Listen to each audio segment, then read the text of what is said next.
सबको जय यीशु की प्रभु क्रिस्त में प्यारे भाइयों बहनों। आज सितंबर की 18 तारीख है, सोमवार है। और आज के दिन का मुख्य विषय है विश्वास के द्वारा चंगाई। विश्वास के द्वारा चंगाई हम प्राप्त कर सकते हैं। और इस विषय को आज के सुसमाचार के द्वारा हमारे सामने प्रस्तुत किया गया है। शतपति का विश्वास। उसके नौकर जब बीमार पड़ा था, उसने अपने विश्वास के द्वारा प्रभु से प्रार्थना करते हुए, निवेदन करते हुए, अपना विश्वास जताते हुए प्रभु यीशु के द्वारा उसके नौकर को चंगाई प्राप्त हुई। इस प्रसंग को हम आज के दिन में सुनेंगे। जैसे कि यहाँ पर लिखा है, जनता को अपने ये उपदेश सुनने के बाद ईसा कफरनहूम आए। वहाँ एक शतपति का अत्यंत प्रिय नौकर किसी रोग से मर रहा था। शतपति ने ईसा की चर्चा सुनी थी, इसलिए उसने यहूदियों के कुछ प्रतिष्ठित नागरिकों को ईसा के पास यह निवेदन करने के लिए भेजा कि आप आकर मेरे नौकर को बचाएं। ये निवेदन शतपति ने अपने कुछ लोगों को भेजते हुए प्रभु के पास प्रस्तुत किया। अपना निवेदन अपने नौकर के लिए जो बीमार था, जो मर रहा था, यानी कि हल्की बीमारी नहीं थी, बहुत गंभीर रूप से बीमार था और वो मरने को था।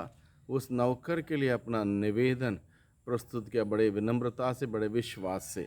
तो सबसे पहले हमें देखने की ज़रूरत है इस आज के प्रसंग में शतपति का विश्वास प्रभु यीशु पर।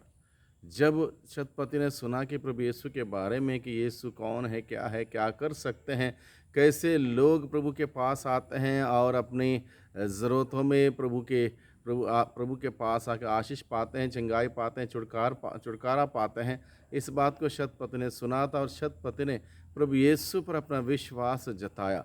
शतपति यानी कि एक मुख्य व्यक्ति जिसके पास पैसे की कमी नहीं है, सुविधा की कमी नहीं है और हर प्रकार के सामर्थ्य, एक प्रकार से हम बता सकते दुनिया की दृष्टि में उसके पास था। वो अपने नौकर को अच्छे से अच्छे वैद्य के पास ले जा सकता था, अच्छी से अच्छी दवाई दिलवा सकता था, अच्छा इलाज करवा सकता था। लेकिन शतपति ने सबसे पहले प्रभु यीशु पर ज़्यादा विश्वास करते हुए अपने नौकर के लिए यीशु के सामने प्रस्तुत करना चाहा। यीशु के सामने उसके नौकर की परेशानियों की बीमारी को प्रस्तुत किया। इसका मतलब यह है शतपति का विश्वास प्रभु यीशु पर ज़्यादा था। हालांकि और ऑप्शंस उसके पास थे, लेकिन उसने सबसे पहला ऑप्शन ये लिया कि यीशु के पास अपने नौकर को उसकी बीमारी के साथ प्रस्तुत किया जाए ताकि यीशु उसको ठीक करें। इसलिए शतपति का विश्वास की बात हम आज के इस प्रसंग के माध्यम से हम सीखते हैं, यानी कि हमें भी सबसे पहले हमारा विश्वास प्रभु यीशु पर व्यक्त करना है, प्रकट करना है। और प्रभु यीशु में हम विश्वास करेंगे, दृढ़ विश्वास करेंगे, निश्चित रूप से हमारे जीवन में चिन्ह चमत्कार होते रहेंगे। और यही सीख हमें आज के दिन में मिलती है। दूसरी बात हमें आज के दिन में मनन चिंतन करने के लिए इस प्रसंग के माध्यम से यह है शतपति का विश्वास प्रभु यीशु के वचनों पर। शतपति का विश्वास प्रभु यीशु के वचनों पर। और शतपति क्या कहता है, मैं इस लायक नहीं हूँ, इस योग्य नहीं हूँ, बस आप एक शब्द मात्र कह दीजिए, आप एक शब्द मात्र कह दीजिए और मेरा नौकर अच्छा हो जाएगा, ठीक हो जाएगा। यानी कि शतपति का विश्वास प्रभु के वचनों पर। पेतरुस ने एक बार उत्तर दिया था, जब प्रभु यीशु ने पेतरुस से, अन्य शिष्यों से पूछा, क्या तुम लोग भी मुझे छोड़ के चले जाना चाहते हो? तो पेतरुस ने कहा था, प्रभु हम आपके सिवा और कहाँ जाएं, हम आपके सिवा और कहाँ जाएं, आपके पास हैं शब्द अनंत जीवन के। इस बात का एक विश्वास पेतरुस ने व्यक्त किया था। और यहाँ पर वही बात हम देखते हैं, शतपति का विश्वास प्रभु यीशु के वचनों पर। इसलिए वो कहता है, आप एक शब्द मात्र कह दीजिए और मेरा नौकर ठीक हो जाएगा। यानी कि प्रभु यीशु के वचनों पर इस शतपति का कितना दृढ़ गहरा विश्वास है, देखिए इस बात को हम समझ सकते हैं। तीसरी बात हम इस प्रसंग के माध्यम से सीखते हैं शतपति की विनम्रता। शतपति की विनम्रता, वो एक बड़ा अधिकारी था, कहीं नौकर चाकर उसके अधीन थे। वो कहता है, एक से कहता हूँ जाओ, जाता है, दूसरे से कहता हूँ वो आओ और आता है। और इस प्रकार का आदेश करने वाला, आदेश देने वाला वह व्यक्ति, और इतने सारे कैपेसिटी उसके पास होने के बावजूद ये क्या करता है, ये प्रभु यीशु पर विश्वास करते हुए अपने विनम्रता प्रभु के प्रति प्रकट करता, बड़े विनम्रता के साथ अपना निवेदन, अपनी ज़रूरत प्रभु के सम्मुख प्रस्तुत करता। ये बात हम आज के इस प्रसंग के माध्यम से सीखते हैं। शतपति की विनम्रता, बड़े विनम्र होकर, विनीत होकर अपना निवेदन प्रभु के सामने प्रस्तुत करता है। संत पौलुस भी हमें यही सिखाता है, हर ज़रूरतों में ईश्वर को धन्यवाद देते हुए विनम्रता के साथ अपना निवेदन प्रभु के सामने प्रस्तुत करें, और शांति का वह ईश्वर हम सबों को आशीष प्रदान करेगा। वही बात शतपति ने की, विनम्रता से अपना निवेदन प्रस्तुत किया। अगली बात हम सीखते हैं, शतपति का प्रेम उसके नौकर के प्रति।